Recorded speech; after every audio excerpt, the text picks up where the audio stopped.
Hey guys, Terry and Trey here, and unless you've been sleeping under a rock for the entire day, you've all heard all the buzz and hoopla about Anthony Davis requesting a trade from the New Orleans Pelicans. 80s out! Take note!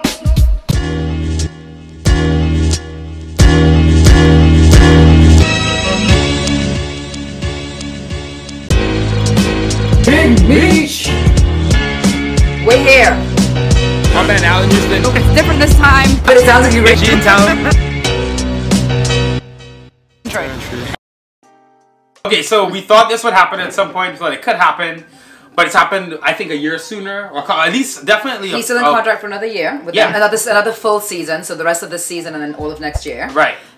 They drafted him, so he's been there for a long time. He's now Right. 26 years old. He's one of the top NBA players, top 5 players in the NBA right now, averaging 29, 13, and 4.5. So he's been killing it. Very valuable commodity. Yeah, and like I said, we thought this would happen in a year, but it's happened sooner. And we thought, Rich Paul hit up Woj. He said, it's time. Get my boy to LA with LeBron. Do it now! And all the trade rumors are starting. Now, Brian Windhorst is reporting the Knicks are interested. Obviously, you know, the Celtics are in this. So we're going to basically talk about the 3 teams and what makes sense for each team. We're going to start with the most likely option, which is the LA Lakers. Lights, camera, action. Here we go.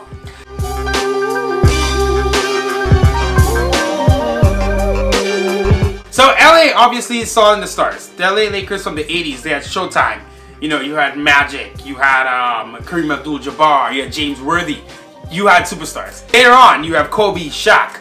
You know, they had, they tried to do the whole thing with Gary Payton, Karl Malone. Later on, you get Steve Nash, Dwight Howard, Kobe Bryant. That's all in the past. Right now, they have LeBron James. Exactly. And whose agent is who's LeBron James' agent? His boy, Rich Paul. Who also represents Ben Simmons. And John Wall, right? John Wall, yeah, and a bunch of other guys across the league. Yeah. So I think that what's happening here is I think that LeBron is pulling a lot of puppet strings right now. Yes, everything's proceeding according to plan. LeBron is in LA. He knows that he wants to surround himself with young, hot players. And he's telling his agent, hey, you need to get this guy over here to play with me in LA, because he's not trying to put in the time that he has been putting in. He doesn't need to. He's trying to compete with the Warriors, but he's not trying to be, he's trying to get the stars around him where he can just, he can rest a little bit more, just keep it for the playoffs. AD's the perfect guy for that. So what do they need to give up? At this point, the Lakers would have to definitely give up. Any conversation starts with Kuzma. Kyle Kuzma is number 1. Ingram. Brandon Ingram. Ball. Lonzo Ball. And possibly a pick, because they do have a pick. And so I think Ivan Zubac as well. So I think those 5 could get it done. Now, while that deal sounds okay, I mean, it sounds good. Don't get me wrong. The pick isn't super high. The Lakers are a good team, and they're going to be a good team after they get AD for sure. Right. The Kuzma, Ingram, and Ball are all nice players. No bona fide superstars. You can build a team around them kind of guy. And you know, Zubac has been a nice guy. Superstars, so I think that if AD does go there, okay, so you got LeBron, who's a bona fide superstar, you got AD, who's a bona fide superstar. At that point, other superstars are going to want to come and play with them. I think this summer they'll definitely get some guys for cheap to really go hard next year. For the Pelicans, though, I just don't know if that's a perfect rebuild. Reason being, not that that package is that bad, but there's someone else.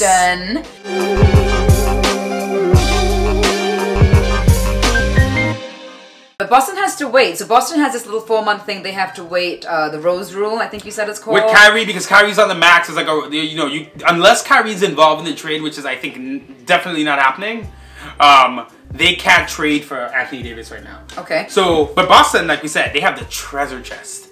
Holy crap, Lois! It's the treasure! It's like, why settle for this when you can have this? They have 4 draft picks. How do they get 4 draft picks? Because they're smart and they have figured out a way to coerce the NBA draft system. To tank for them. To work for them. And for them they can't do anything with 4 picks though. That's actually too much for them right now. They don't need 4 picks. What they do have, to me, if you play chess, is they have 4 pawn pieces that they can really use very strategically to get exactly what they want their team to be. You brought it up, Jaylen Brown, Jason Tatum, who took a bit of a step back this year. The 4 draft picks, future draft picks. There's a lot they can put together. Now, I think their package, I think if you're the Pelicans, you have to get Boston in the game. You do not want to do the trade without Boston. The worry is that Rich Paul puts this out there. And puts a lot of pressure on them. Because he wants the Lakers to make the trade in the next 10 days. before Boston's even involved. Right, I was going to say, if you're listening to the news right now, the talk is you have 10 days, they have 10 days, they have 10 days, but they don't have 10 days. They have more than 10 days. They have more than 10 days. Right now, because February 7th is the trade deadline. Trade deadline. Yeah. But then there's the new season that's going to start, and at that point, that is when Boston can now be a contender. They have a lot of time. Yeah. And that's when Kyrie can, even though he said he's staying with Boston, that is when Kyrie can then maybe change his mind. And that's the whole thing too, because now they're saying, there's some report. Chris Haynes is reporting that Boston may not be a player because Davis, looking at Kyrie's situation, may not want to play for Boston at all, and you can't trade for Davis if you know he's going to leave in a year.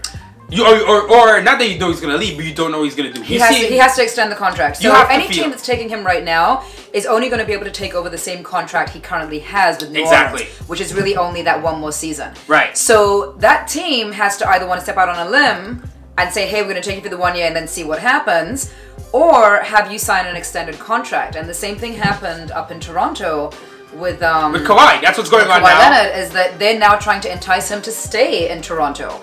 He just bought a house in LA though, so we'll see. I think he's off to the Clippers. Oh, sounds like LA may have all the stars after all. I mean, they always do. Right. So it's a really interesting proposition there. But like I said, you have to get Boston in the trade. They have too many assets, too many good things to give up. If I'm the Pelicans, I want to see what Boston has to offer. This leaves us to the New York Knicks, who kind of surprisingly, you just always sneak our way in there.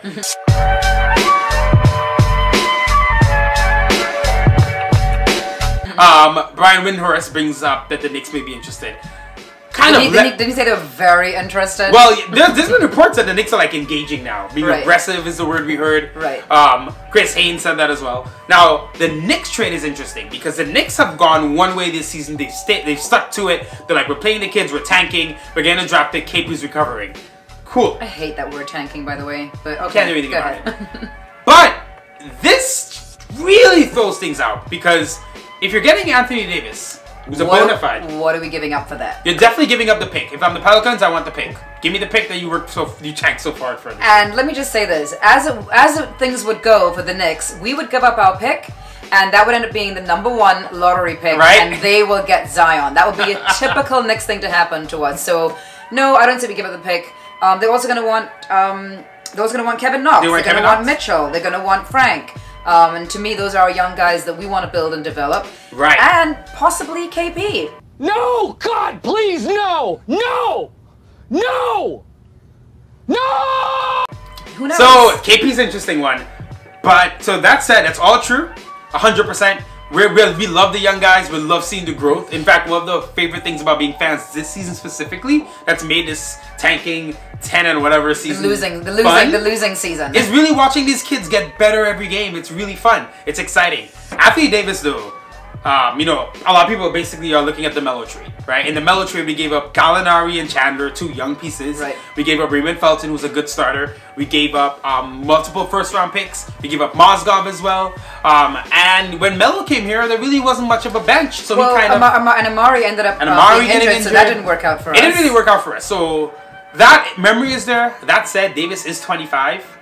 25, 26, not 28, 29. Right. So that means a whole difference of what you get. He's about to sign his prime contract. It's his prime contract. That's what I think is going to happen to him And right now. Let's be honest, you get Anthony Davis, I'm like 90% sure you're getting a Kevin Durant, a Kawhi Leonard, a Kyrie Irving this summer. Because they're all going to flock here Because someone's going to come here. Yep. If you have Anthony Davis, someone is coming to your team because that's bona fide gold. I agree. If you can hold on to KP in this deal, now you're looking at KP, Davis, and you're going to bring someone else on.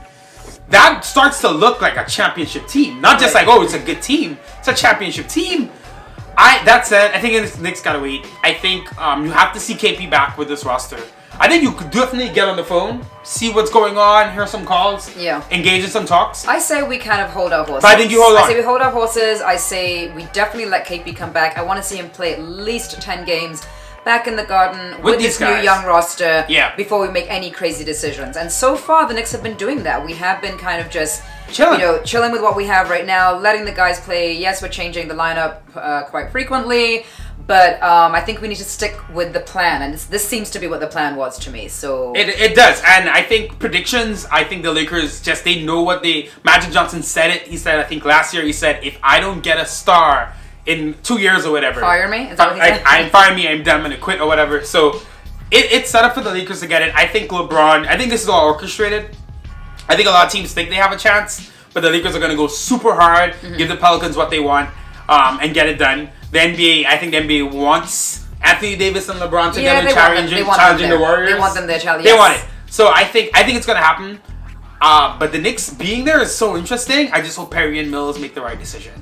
But as always, thank you for watching. There's going to be so much more news about this. Might be doing the same video tomorrow. By the end of the week, there's going to be new news. We have 10 days for them to make a decision, is what it seems like. I know, but crazy news. NBA drama never stops, 24/7. But thanks for watching, guys, and we'll see you soon. Peace. As always, thanks again for watching our video. Do not forget to subscribe and turn on your notifications. That way you'll know every time that we post a new video. And check out some of our other stuff.